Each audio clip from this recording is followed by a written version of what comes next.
wisdom, prudentia, justice, justitia, temperance, temperantia, courage. fortitudo. Applying ancient philosophy to modern life, this is the Sunday Stoic.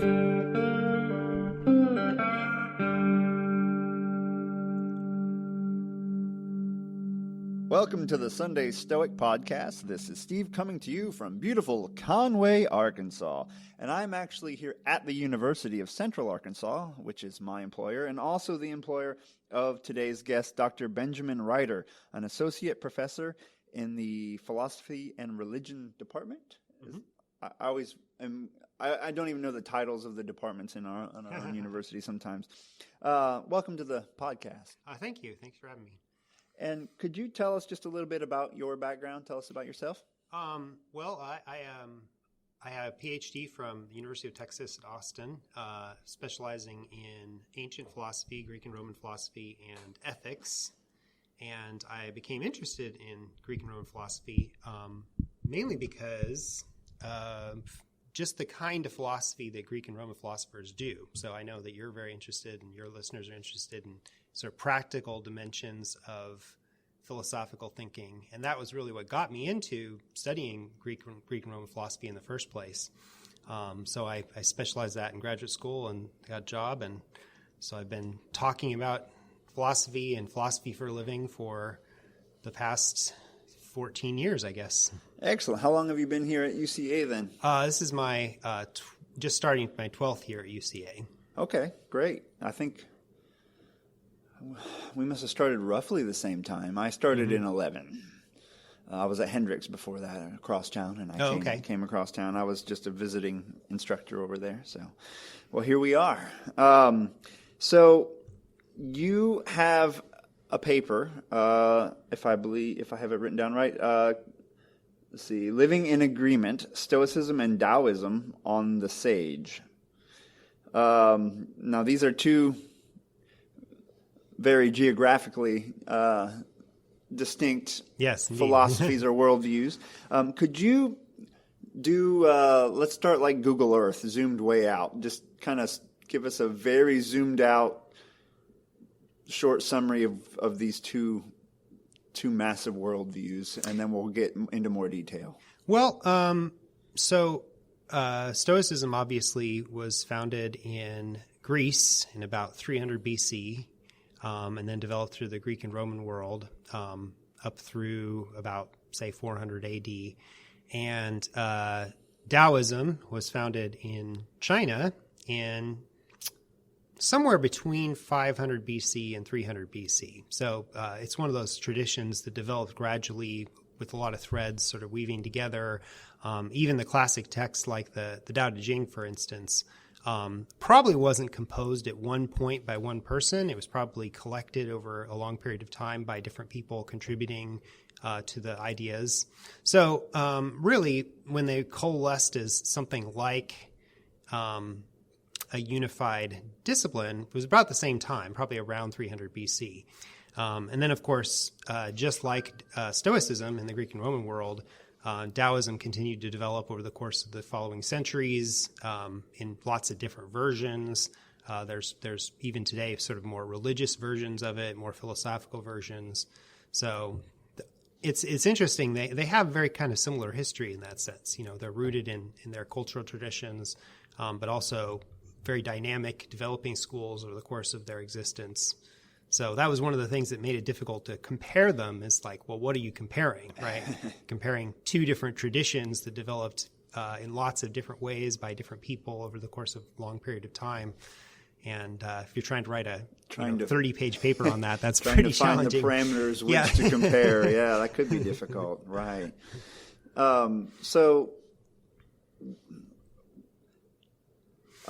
Could you then let's just start. Let's talk about the two philosophies and some of their similarities.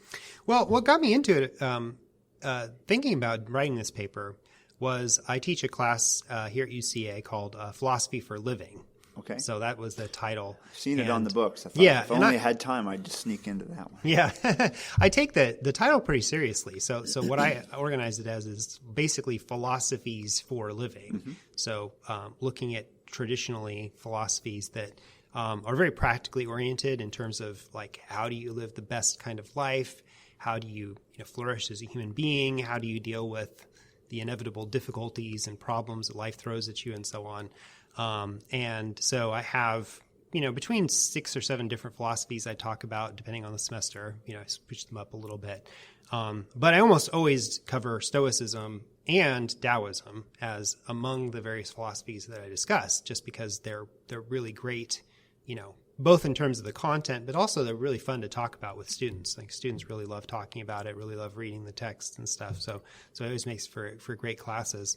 And I started thinking like, well, there's a lot of kind of weird parallels between the two philosophies. And at first, when I was thinking about comparing them, I was like, well, I'm going to compare them in terms of the fact that Stoicism is very focused on reason. So, one of the ways that I present Stoicism is it's about applying reason, which is our fragment of divinity, right, to living life and to dealing with the problems of life. Whereas Daoism is, if anything, kind of anti-rationalist. Like, rationalism really wasn't a thing in ancient Chinese philosophy. Okay. But the ideas that the Daoism develops are very much against the idea of principles, against the idea of top-down structure or over-analyzing things, overthinking things. So I thought, okay, well, this is going to be interesting because you can look at these two philosophies and say they're very different, right? The Stoics are the sort of epitome of rationalism, the Taoists are the epitome of anti-rationalism. Right. I thought, okay, let's look at that and see how it works. And what I found is actually they ended up being a lot more similar than different. I mean, there's still that contrast, but really the ways, the similarities ended up being really very interesting. And so just to sort of sum up the project, I think what both the Stoics and the Taoists are doing is trying to understand how we as human beings can live in harmony with the world that we live in. So that's what the Stoics are doing. That's what the Taoists are doing.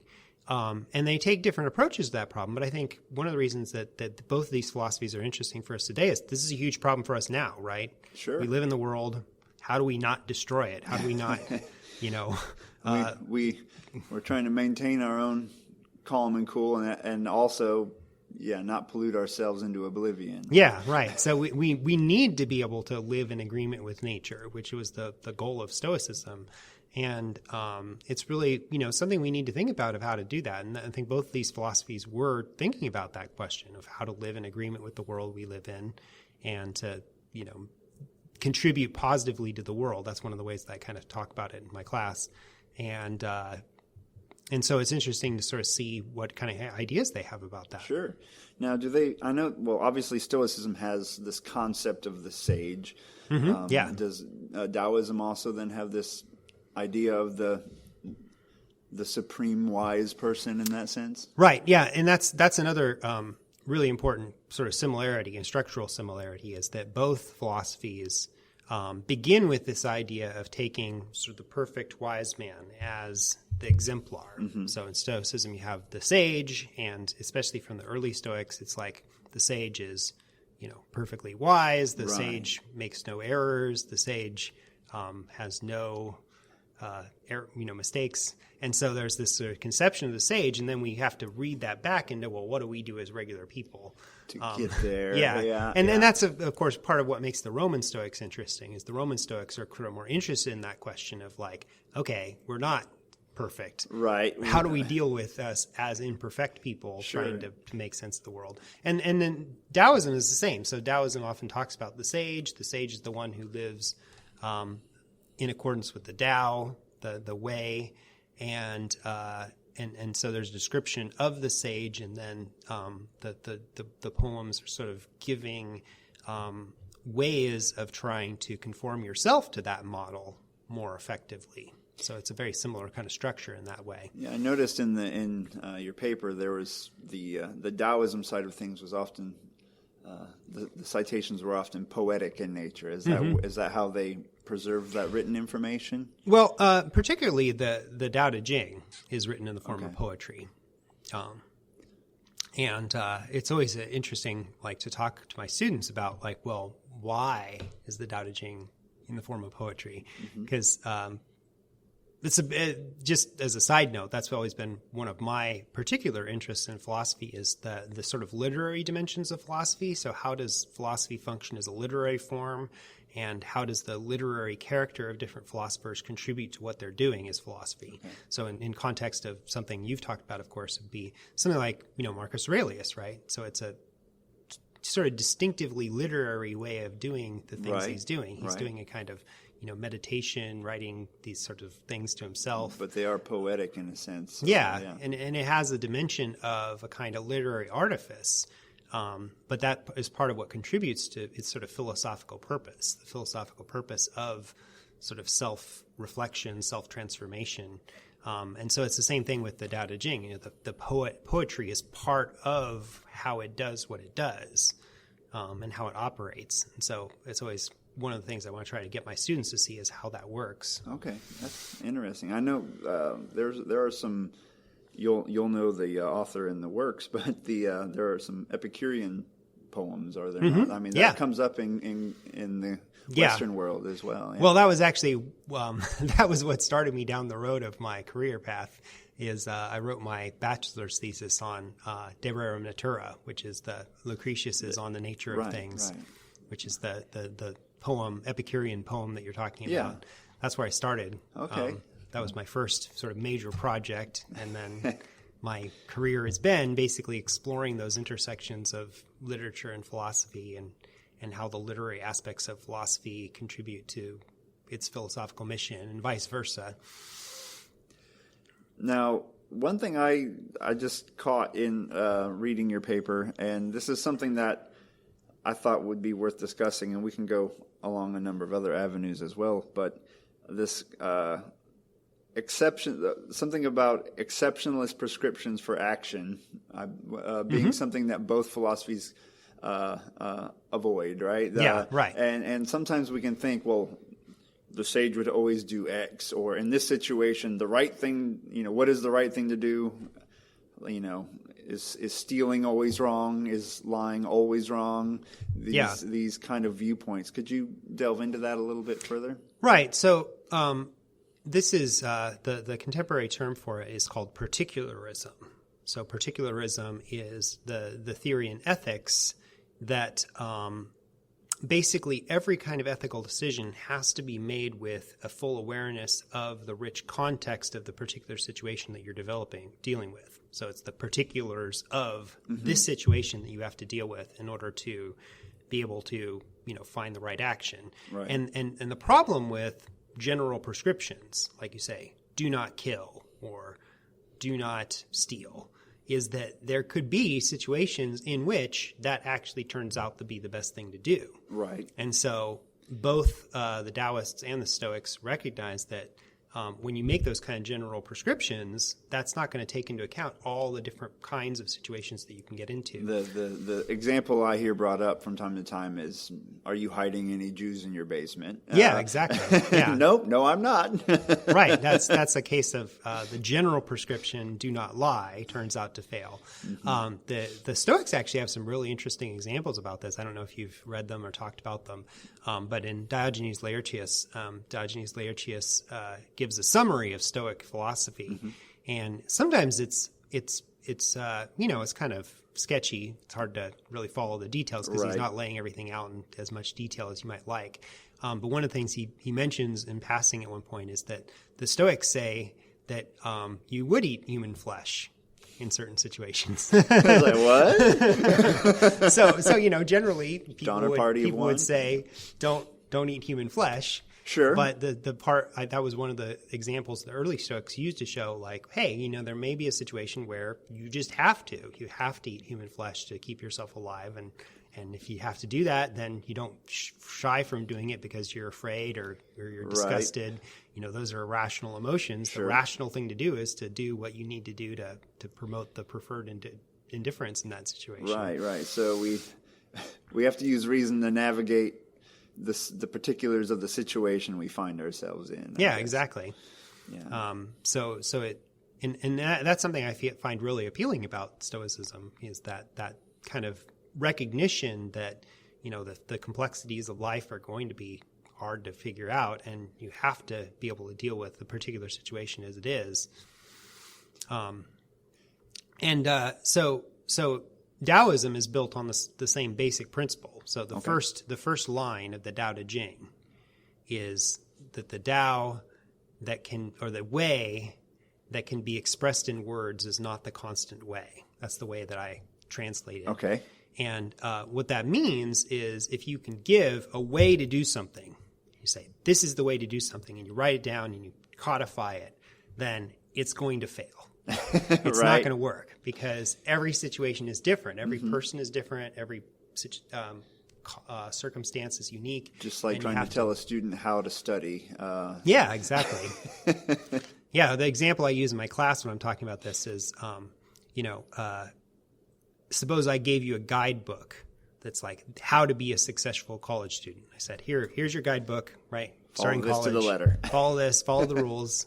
Then you'll be a successful college student. The thing is, that might work for some people, but it wouldn't work for everybody because everybody's different. They have different circumstances, different problems. What might work for one person won't work for another person. So you have to be able to be individualized in how you respond to different situations. And I think you mentioned this already, but I just wanted to get at it here. One difference you mentioned between the two, we'll call them philosophies, is one being more top-down and one more bottom-up in the way they construct their...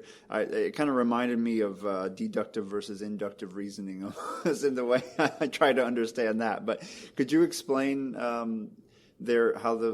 their two approaches are a little bit different in that sense? Well, one of the things that the Stoics hold on to from their Greek philosophical heritage is the idea that the way that you know something is by being able to basically deduce it from more fundamental principles. So this is something that was introduced by, Parmenides and Plato, and in particularly cashed out by Aristotle. Okay. So, for example, in Aristotle, the idea is that if I know a fact about something, I know that because I can prove it in terms of more fundamental principles of the particular science I'm working in. So if I know, for example, like a fact about beavers, I know that fact about beavers because I can deduce it from sort of more fundamental facts about what it is to be a beaver and things like that. So you have to have like first principles, and then you use deduction from those first principles to be able to know the more specific facts about different situations.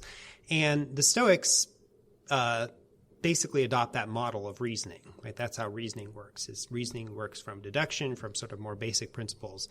And so for them, the basic principles are, facts about God, facts about the universe, facts about human beings, facts about, our interrelatedness and things like that. Sure. And then you can deduce sort of general principles about ethics and how to act from those principles.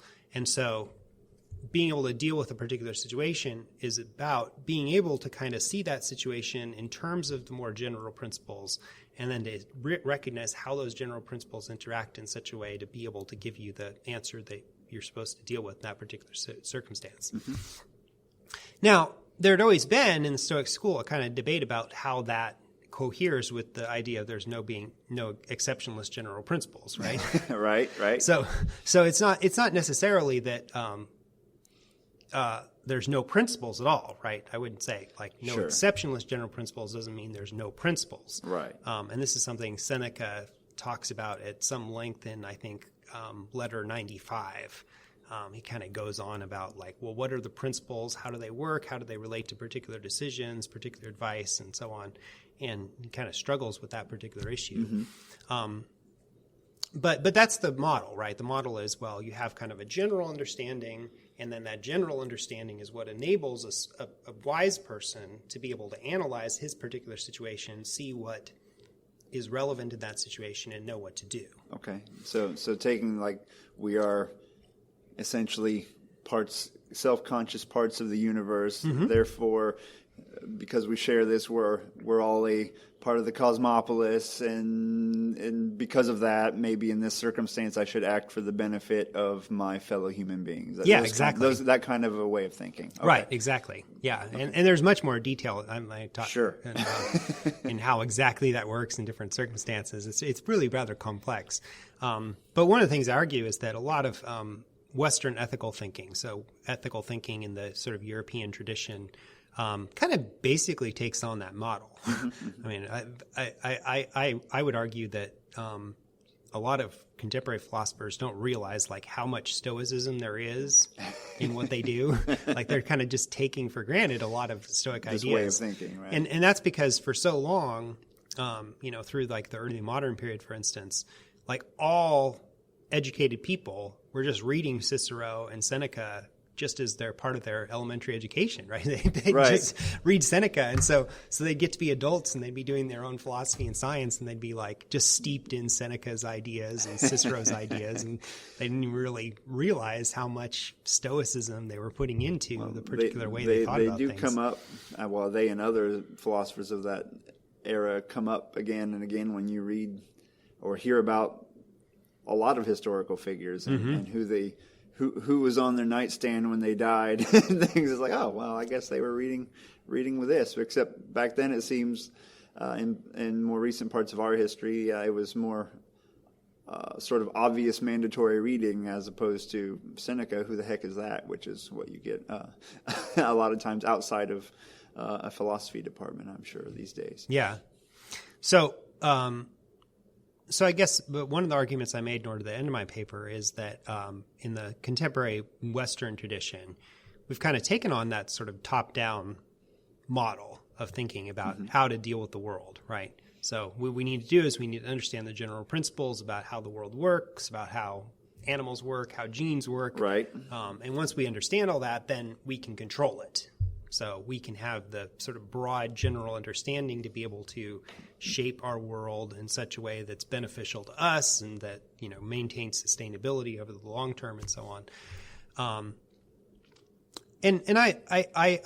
kind of a anti-technology person, in not in the every aspect, but I think that the technology can often be dangerous, right? Because technology can bring in negative consequences that we don't anticipate or we think we can deal with, and properties emerge or issues emerge that we didn't count on. Right, exactly.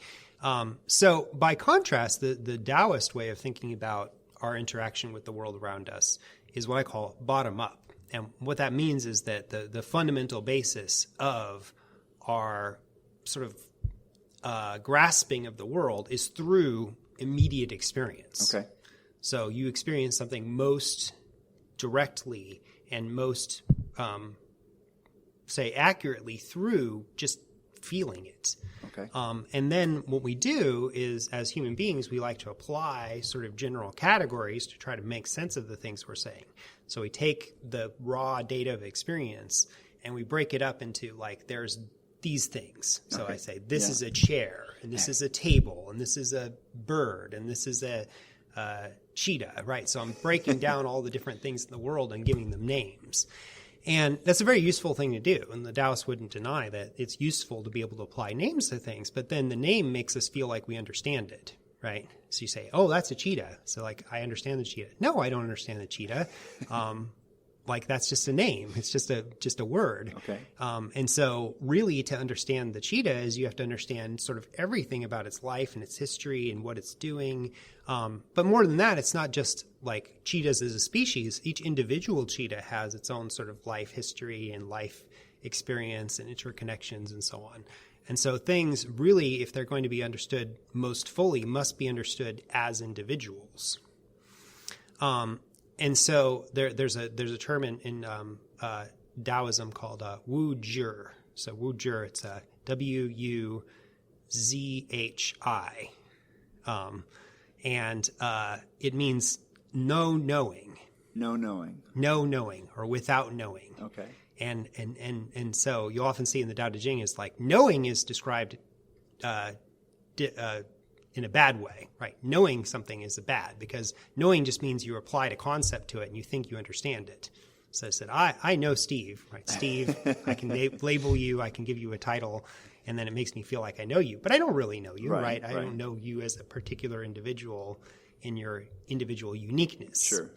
And so Daoism is based on sort of interacting with things on that sort of more fundamental, basic level of feeling them and perceiving them directly rather than applying general categories to them.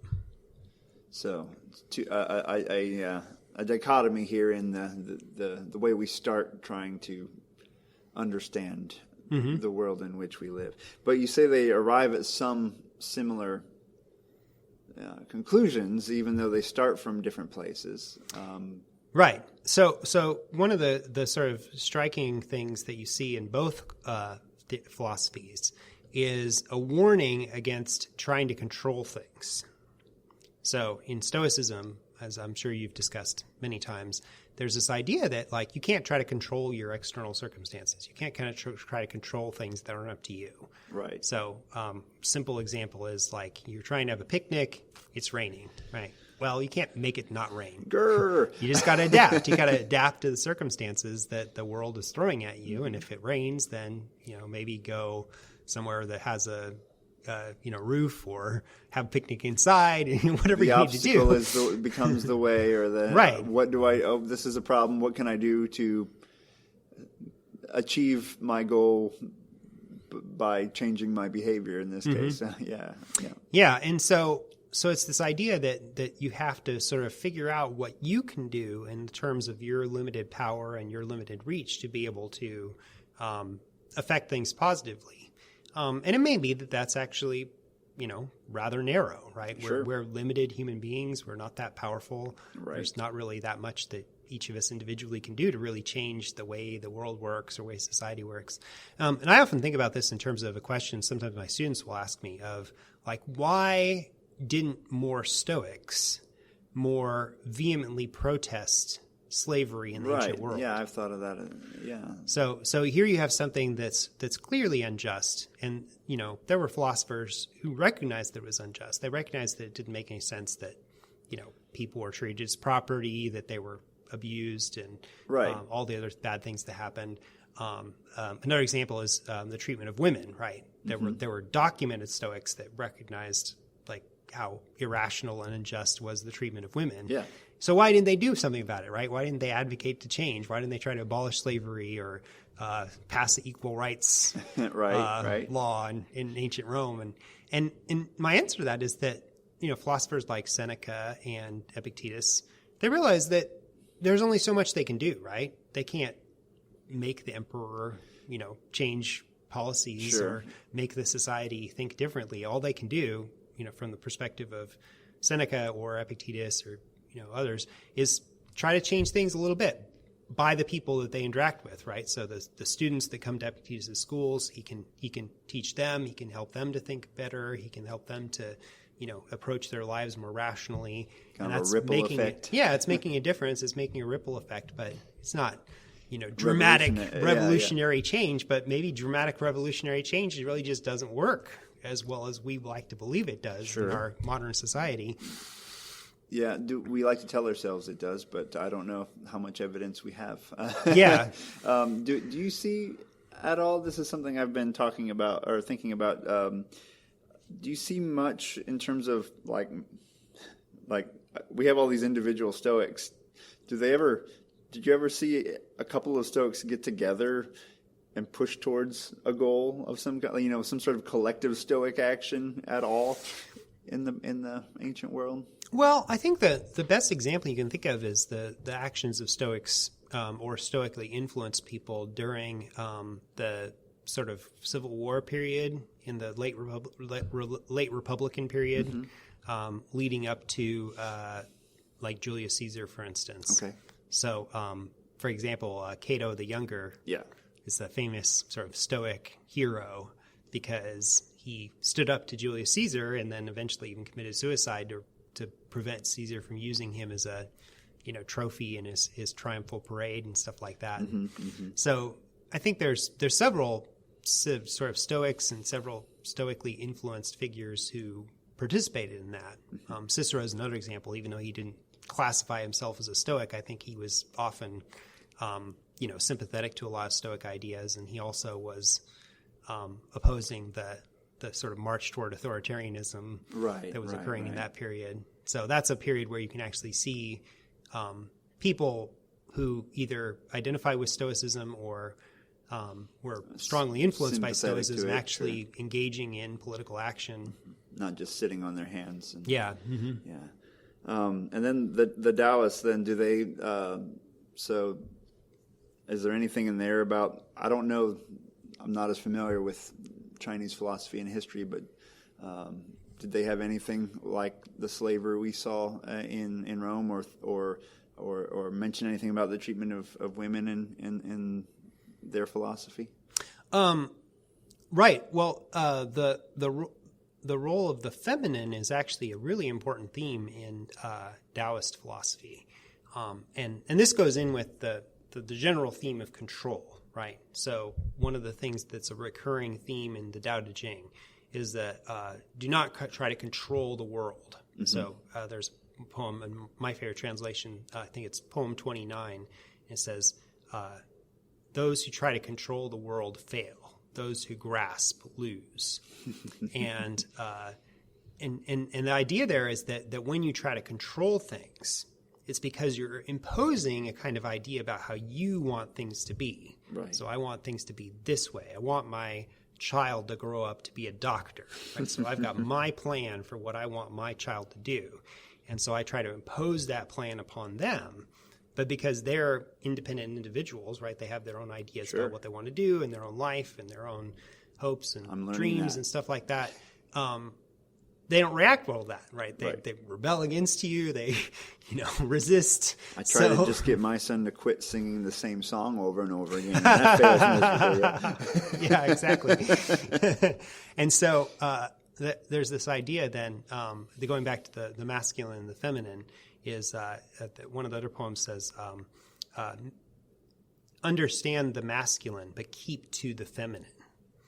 And so the dichotomy there is that the masculine approach is like, I'm going to sort of use force. I'm going to make it be a certain way. I'm going to impose my will. It's aggressive. It's active. It's forceful.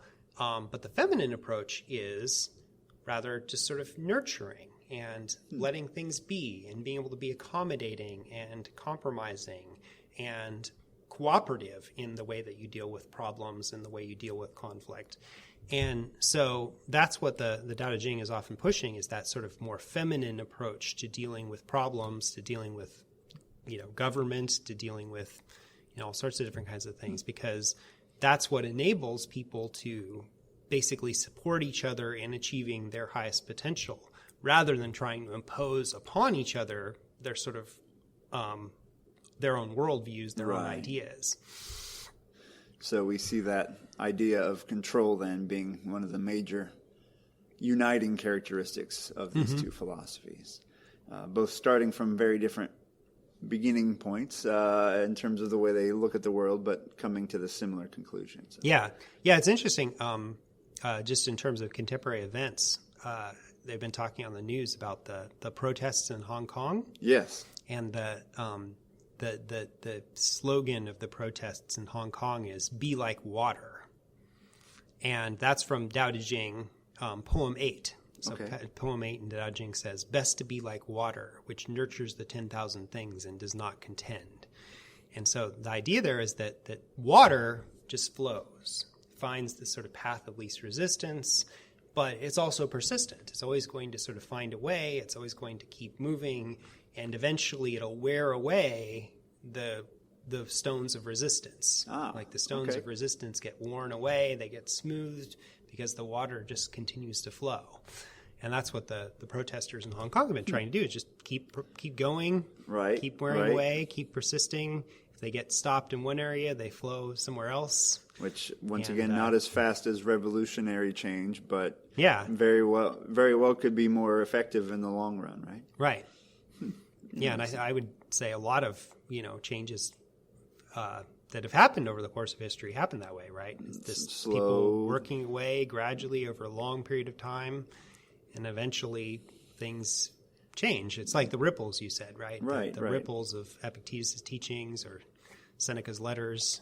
I think of here in, totally random paleontologist viewpoint here. I apologize, but the mountains in Arkansas used to be enormous, and over time they're slowly eroding down back to flat again. Right. Just slow, gradual change, right? And I noticed there was a statement in your paper that I think relates to this, and I like thinking about things like, we talked about living in agreement with nature and how do we do that, and it's imperative now that we think about it in our modern age. And you said in Daoism, any big achievement consists of small actions, which is kind of tying into what we're talking about. Like, you may not, as an individual in Conway, Arkansas, you're not going to change the mind of world leaders with a tweet or something, but you can take small actions in the right direction. Right, exactly. And that's partly because the way that the Taoists would put it is, when they have something called the principle of reversion. So the principle of reversion is that when you put something out, then it tends to be that comes back to you. Okay. So like if I react to a situation with violence or I react to a situation with force, typically, what's likely to happen? More violence, more force. Right back at you, yeah. So if I say, I'm going to make you, adopt my policy that I prefer, or make you adopt this way of doing things, then people react to that, right? They fight against it, they resist. Whereas if you can sort of gradually work through to change it in a way that people see as accommodating and compromising and taking their perspective seriously, then that's going to lead to a much more successful result. It just takes patience, time, and perhaps several generations of people working in the same direction. Yeah. Which is not what I know, at least here in the United States, we have this, story of the American Revolution and, change, that screw you, this is our country kind of way of thinking about it. But then even with slavery, we didn't shed that for a while. And we can be quite sure that a lot of people knew it was pretty wrong when we became a nation, but change is slow. And argue we haven't totally, shed the legacy of it yet. Exactly. We're still... So these small changes... let me see. You said a sage pays careful attention to the easy and the small because the large and difficult things start small. And I think that's not at all opposed by Stoic thought. I think that same idea could very well merge with Stoicism. Yeah, no, and that's exactly what this was one of those papers when I was writing it, I kind of had a certain idea about where I thought it was going to go. And that happens with me writing, philosophy papers. I mean, I know with, science, you might have like a hypothesis and you do an experiment and see, the experiment doesn't actually support the hypothesis, right? You might end up having a result that's completely different from what you might have expected. Right. And I kind of like having that happen with my philosophy papers too, where I'll have a kind of idea just from sort of casual reading of a text, and I'm like, yeah, maybe this is that. And then I start, looking into it, thinking carefully about it, reviewing more sources and more texts, and then eventually sometimes I come to find it's much more interesting and complicated than I originally thought it was. And so I often tell my students, like when they're writing papers, like don't start with like, I want to prove X, right? Start with a question, like what does, Epictetus say about this? And then you sort of let the exploration take you in the direction it's going to take you. And as the Stoics would say, you don't want to assent to an impression before you right. Right, exactly. Yeah, exactly. So we start with things we can have an influence on, small things, which may not feel like we're doing enough if we want to save the world, right? Right. But at some point, if we set our sights too big, we're just going to expend a lot of energy and achieve nothing. That's the fear, right? Or that it might even be counterproductive, right? That sometimes you can create a backlash. And I'm not talking about any particular specific issue here, sure. but sometimes when you push too hard for something, you actually create a backlash that sets you back further than if you kind of proceeded at a more patient, kind of gradual pace.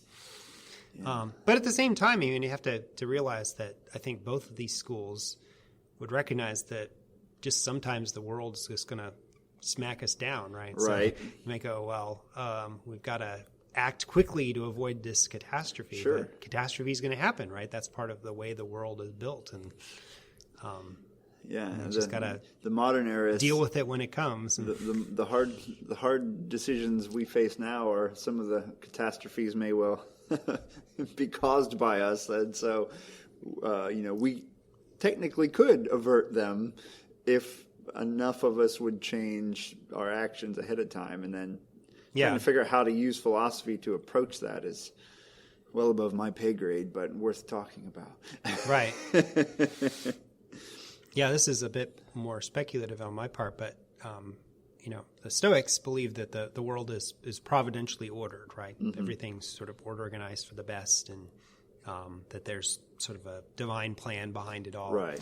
And the Daoists think that the world is sort of self-organizing system, so that everything kind of, it plays out and eventually it'll balance itself out again. It's the Tao. And maybe that's true. I mean, I in the broad scheme of an ecosystem or a planetary system that it'll all balance itself out. But that doesn't mean that, like, in the process of balancing itself out, it's not going to kill millions of people. Exactly. Yeah. But we'd have to accept that as just part of the larger, like if you asked a Stoic, like, well, if the world is organized providentially for the good, then why are these plagues that kill people, right? Mm-hmm, millions of people get killed by this plague. Like, how do you explain that? And they're like, well, that's the way the world works, right? Right. I know. You have to have plagues to kill off, people, keep from getting overpopulated or whatever. I'm going to get the quote and probably the meaning slightly wrong here. I apologize. But one of my favorite bits of Epictetus is when he's talking to the father of the sick daughter. Mm-hmm. And he says, I was scared, so I was anxious, so I ran off. And I was nervous because it's natural for a father to be nervous in it. And Epictetus says, well, just because something's natural doesn't always mean it's for the good. He says, tumors for the good of the body, and so trying to parse all of that out, once again, just because we talked about there are no exceptionless prescriptions. Right. You have to use reason in each situation. Something might be naturally occurring. Cyanide's natural, but that doesn't mean Stoic would say, "Ooh, drink this; it's natural." Right. Exactly. So yeah, it's, what would you? I know you comment how our modern activist society may not be enthusiastic about the conclusions or the way these two philosophies might act in the world. Is it because they'd be slow changing their immediate surroundings, perhaps, or and not necessarily, what would if the ancient Greeks or the Taoists noticed that society as a whole was damaging the earth, which may not have been something they would have recognized back in the day. How might they have responded, do you think?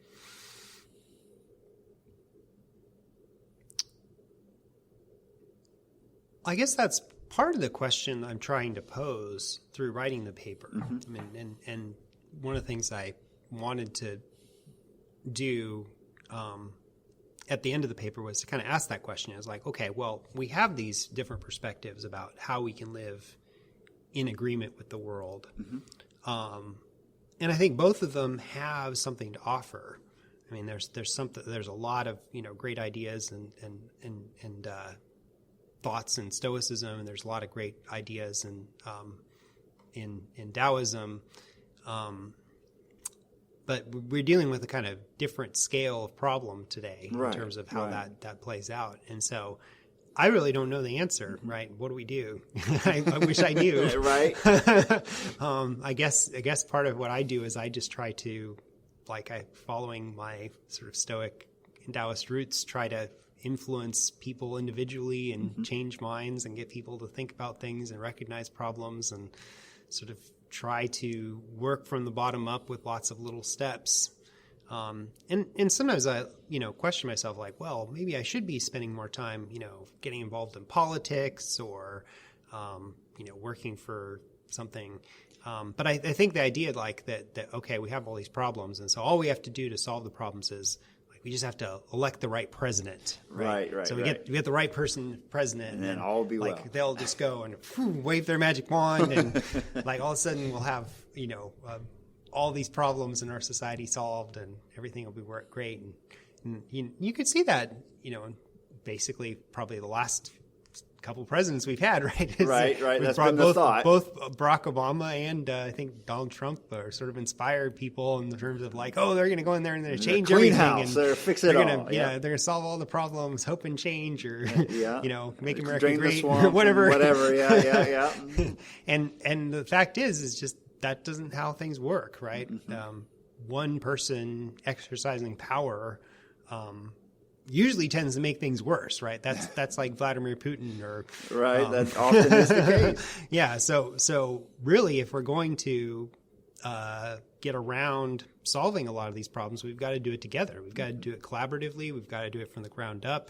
And I think that there is some hope in our world today, and in terms of I think younger people, the generation that's coming of age now and coming into power, millennials and Generation X, they understand that, right? They understand that, we need to work together to start to solve some of these problems. Sure. And we can't just, hope for some sort of simple solution that's going to make them all magically disappear. One savior president that will fix or it all. a magic silver bullet technology or, something Push like a that. button and the water's clean and wages are fair or whatever. Yeah. I keep talking about the environment just because it's this looming issue that we're all like drops in a bucket we're all responsible for in little ways, but there are lots of other problems that fall into the same category.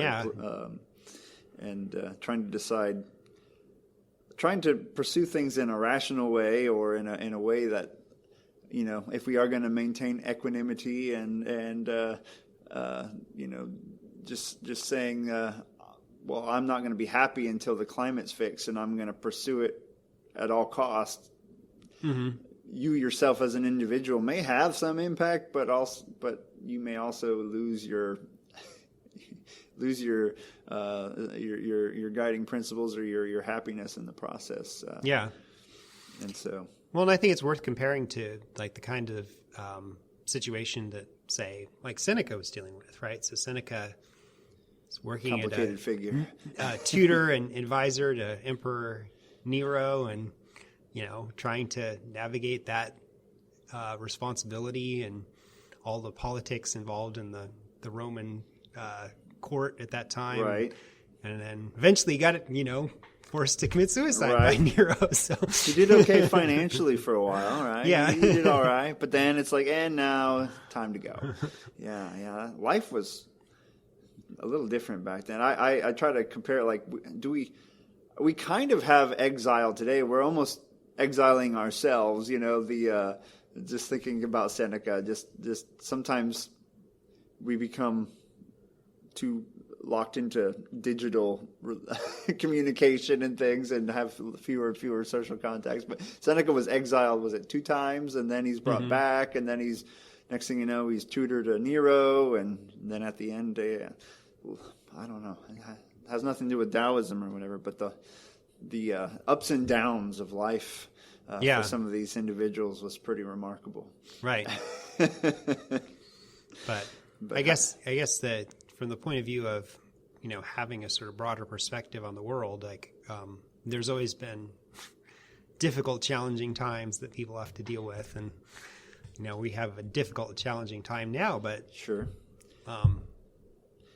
Do you think these philosophies become more prevalent when times are perceived as tougher. I know I've heard it said that Stoicism seems to show up more when, I don't know if it's true. I just heard it said, when there's the Roman Empire's on the decline, Stoicism becomes becomes quite popular. Or then when things are prosperous, some of these ideas kind of become less talked about. I don't know. I don't know if that's true or not. I'm not sure. I mean, I guess you'd hope so. Just because I think it's a great set of ideas. And, sure.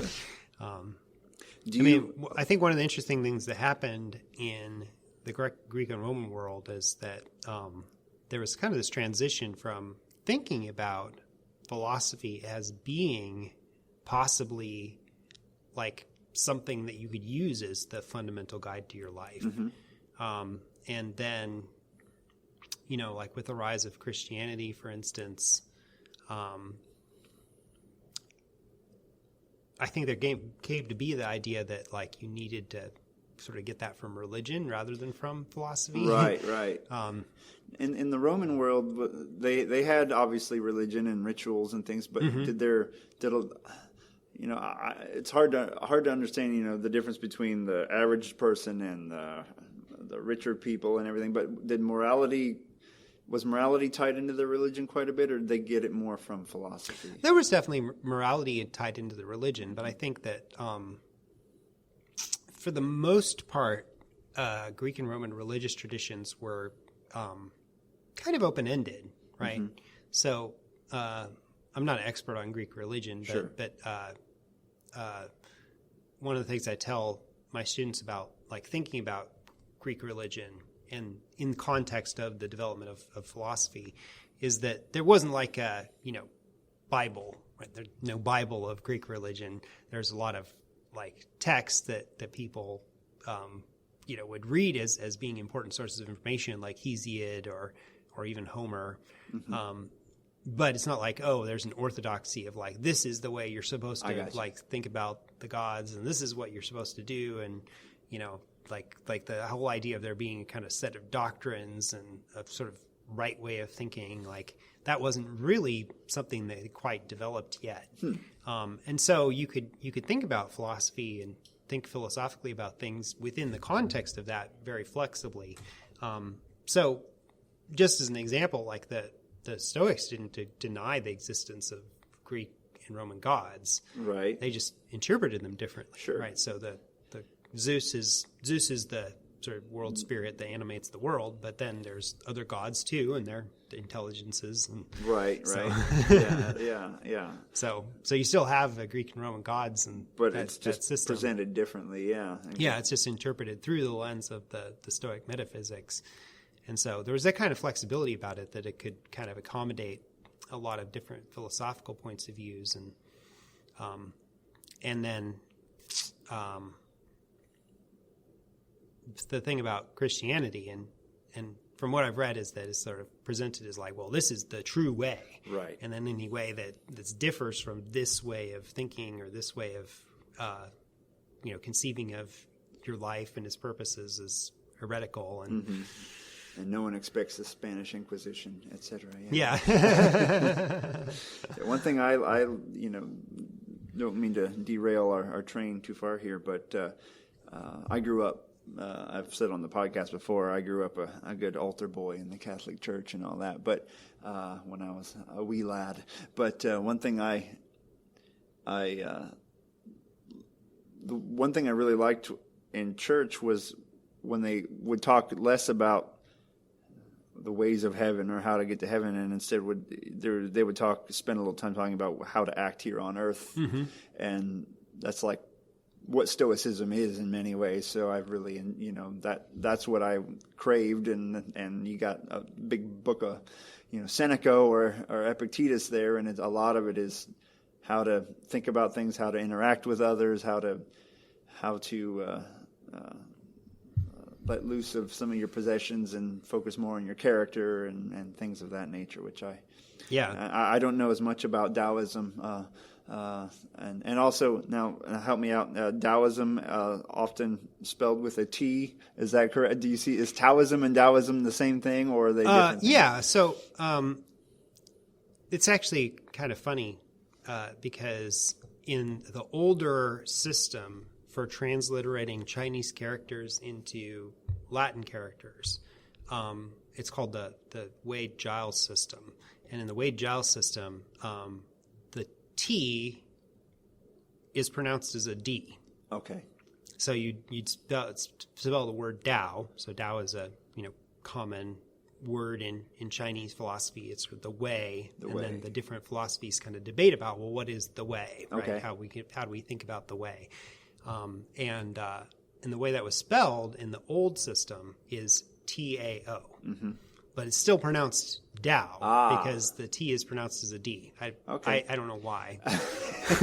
Why not? But in the newer system, the pinyin system, it sort of conforms more to what we would expect letters to be pronounced. So in the newer system, it'll be pronounced Dao. Okay. That makes sense. Yeah. That makes sense. I've seen like the Tao or the Tao of the dude and things of that nature. I haven't seen any writings of the Stoic dude yet. I'm sure someone's working on it.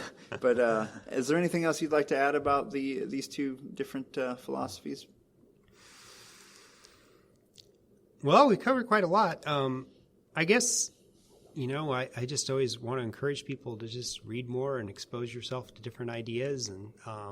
And that's one of the things I've really sort of loved about like teaching the class that I've taught over the time I've been at UCA is just, getting to see kind of all the different ways that people in human history have thought about these problems about, how to live your life, what matters, what it means to be happy, how to deal with death and these universal hardships. human Sort of universal human problems and there's so many different ideas, but then you see a lot of like shared insights, basically different schools from, like we said at the beginning, like from very different parts of the world coming to similar ideas, similar conclusions. So it's really fascinating. Somebody suggested once that I could write a paper on Stoicism and Buddhism, right? I mean, you might have noticed that before, but there's a lot of similarities in Buddhism too, in terms of the idea of indifference, or in terms of the Buddhist idea of eliminating desire and non-attachment. So it's there's a lot of kind of different ways to explore these ideas through different traditions. Mm-hmm. Absolutely. Yeah, the possibilities are almost endless in that sense. So. Yeah. So before we wrap up, we may you work across the street, so we may have to do this again sometime. But, yeah, sure. But just to talk a little more about Stoicism before we go, do you have a favorite Stoic author? Is there one that you refer to more than the others? Well, I like all of them in different ways, but probably my favorite is Epictetus. I think of Epictetus as the drill sergeant of Stoicism. He's more like, listen up, this is the way it is. And Seneca's a little lighter. You get the sense that Epictetus was raised in a no-nonsense environment, and it comes through in his teaching. Well, it may be because Epictetus is the most Socratic of the Stoics. Mm-hmm. So my dissertation was on Socrates, Plato's Socrates. Heard of that guy, yeah. So I've written a lot about Socrates, and Socrates is sort of protreptic psychotherapy. That's been one of my main research interests. And so that's maybe something I like particularly about Epictetus, is that he's very Socratic in his approach to how he presents and practices Stoicism. So he's talking to an individual person, like especially in the discourses. You don't get this as much in the handbook, but in the discourses you can see, like he's like, I'm talking to you, and here's what your problem is, and here's what you need to do about it. And so it's got that kind of individual confrontational dialogical character. I've thought about trying to record them that way, like in a big room with some echo, and be like, you in the front row. Well, it's like that one passage where he calls out the guy that was adulterer. Oh, right. He's like, you're a piece of garbage. You're what's wrong with this world. No one can ever trust you again. You are now a beast. You are equal with beasts. No one will trust you again. Yeah. He does do that, doesn't he? It's pretty amazing. Yeah. But it's something interesting to explore, because I think that the great thing about the three major, Stoic authors from Roman Stoic authors that we have a lot from, is that they both they all explore like how to think about Stoicism in such different ways. Mm-hmm. So you have the letters, like Seneca's letters, and they're in some ways kind of informal. They're meditative. They're sort of personal, and he's like addressing him to his friend, and there's Dear kind of Lucilius. Yeah, right. And then you have like I said with Epictetus, you have the discourses and that sort of dialogic, almost confrontational style, and then you have with Marcus Aurelius the sort of personal meditation.